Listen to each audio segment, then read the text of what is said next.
about mixed numbers tonight. So what I'd like you to do is make sure that you're on this page, page 124 of your math journal. Now, you may, if you'd like to pause every so often and go to the smartboard file that I put on the website, you can use the pattern blocks that are there if you want to, but you don't need to. You don't need to if you can just see it based on this, then just use this. But they're there for you to use if you'd like to. And in the future, if you'd like to take some pattern blocks home while you're doing these things, just ask and you can take a bag with you. Be happy to let you borrow some as long as you bring them back. So before we start, I want to look at these two terms here, mixed numbers and improper fractions. You need to know the difference between those in order to be able to do this. So if you look at the example here, it says, if the circle is worth 1, what is 2 circles and then that worth? Well, the mixed number name is 2 3/4. Notice that a mixed number has a whole number as well as a fraction. So it has 2 and then 3/4 of a whole, 2 3/4. I'm sure you've seen that before. I'm sure this isn't radically new to you. But then they also have the fraction name. Now, what I think they should have said here is I think they should have made this actually say the improper fraction. We call it an improper fraction because it's not proper. Normally when it's above 1 we report it as a mixed number, but sometimes it helps to write it as an improper fraction. So in this case, you'll see that it's written as 11/4. Well, where do they get that from? That's the thing that gets kind of difficult. So they get it from, this is easy to see, this 3/4 right here. 1, 2, 3/4. Well, inside each whole, very good, there are 4/4, just like this. So if we count up all those fourths, you can see 1, 2, 3, 4, 5, 6, 7, 8, 9, 10, 11. There's 11/4 right there. Okay, and they even did it for you right here. There's 11/4 right there. And so that's how we get between a mixed number and an improper fraction just by using pictures. We can draw it out and kind of figure it out that way. Now I'm going to show you tomorrow kind of a method for it, but today is just about looking at using the pictures. So it says here, so 2 3/4, 2 plus 3/4, and 11/4 are all different names for the same exact number. That's all that it really means there. Oh, whoops. Sorry. Bear with me here. All right. So, it says for all the problems below, the hexagon shape is worth 1. So it kind of wants you to just they want to make sure that you understand exactly what it's worth. So you'll see here that the hexagon is worth 1. So go ahead and write, pardon my computer here, it's kind of going slow. Go ahead and write a 1 right there. So if that's the 1,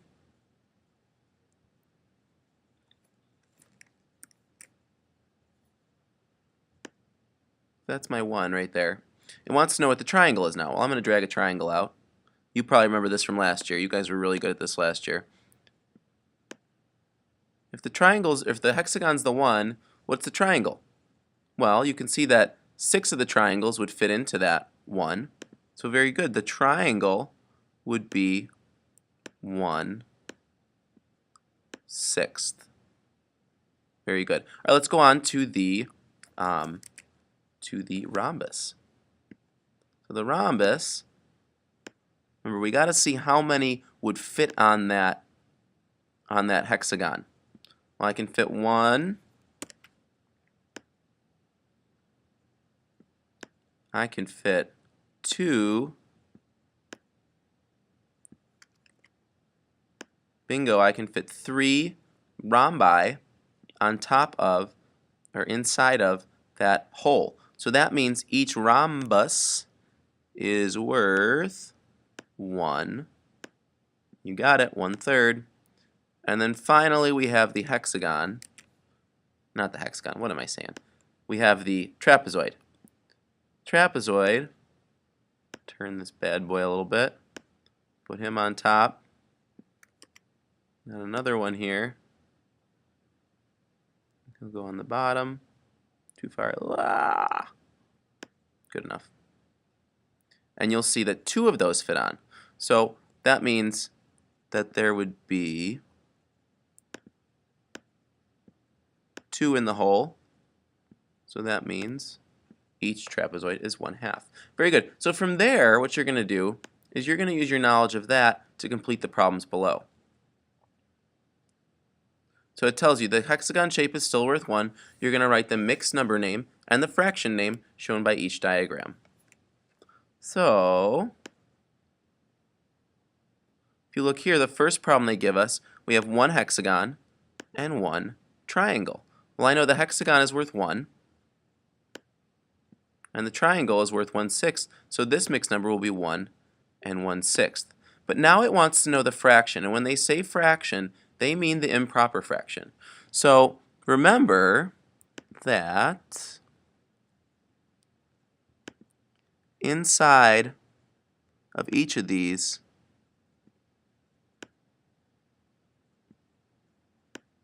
are 6 triangles. So how many triangles do I have total? 1,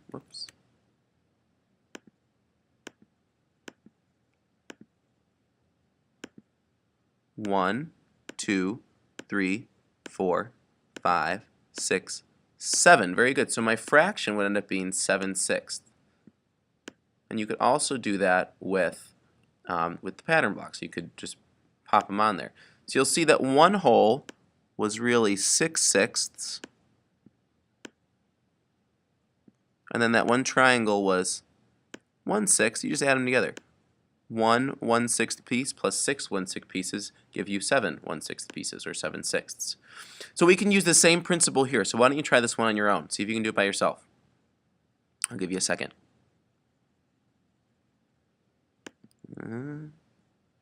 This one right here. Okay, why don't you pause the video if you still need some more time. Okay, very good. So what I'm going to do just to help myself see it is I'm going to split this up into those sixths again. But right off the bat, I should have seen that I'm going to get 1 plus 1, 2, 3, 4 of those triangles, 4/6.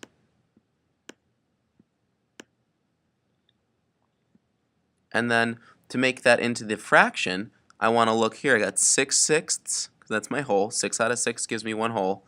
Plus 4 more sixths. That adds up to 10/6 total.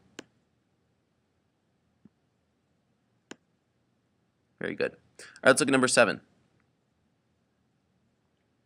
Number 7, we've got one hole, 2 holes. That's the easiest part. Got 2 holes right there. Plus we got this guy. That is a rhombus. What was the value for the rhombus? Try not to look. See if you can just remember it. How many of the rhombi go into a hexagon? Very good, 3 of them. So that means the rhombus is worth 1/3, which means this mixed number here is 2 and 1/3. We have 2 holes and then a 1/3 piece. But now what's the fraction? Well, how many rhombi go into each fraction, or into each hexagon? You remember, 3. Very good. So right here, 3 rhombi go in. Right here, 3 rhombi go in. I'm up to 6 rhombi. And then I have my 7th rhombus right there. So it becomes, very good, 7/3. Awesome, because there are 7 1/3 pieces. There are 7 rhombi there. Okay, so now we get a little bit more difficult here. You'll see we have our one hole. So I'll put 1. And then I have 1, 2, 3 trapezoids. So what were the trapezoids worth? How many trapezoids go into the hexagon? Very good. They're worth 1/2. I have 3 of those 1/2 pieces. So I could report this as 1 and 3/2, which is actually a mixed number that has an improper fraction in it. Mind blown. Or I could be smarter than the page and remember that when 2 of those go together, I actually have another whole. And I could report this as 2. Very good. And I have that 1/2 left over. Awesome. Awesome, awesome, awesome. But then how do I report that as a fraction? Well, I have to get them all in terms of the same piece. So I remember that 2 of those 1/2 go into a hexagon. Well, now it's easy. I just count them up. No big deal, right? 1, 2, 3, 4, 5 1/2 pieces. So I get 5 halves. Just like that. Easy peasy lemon squeezy. All right, last one. Last one. See if you can do this one on your own. I think you can. I'll give you a second.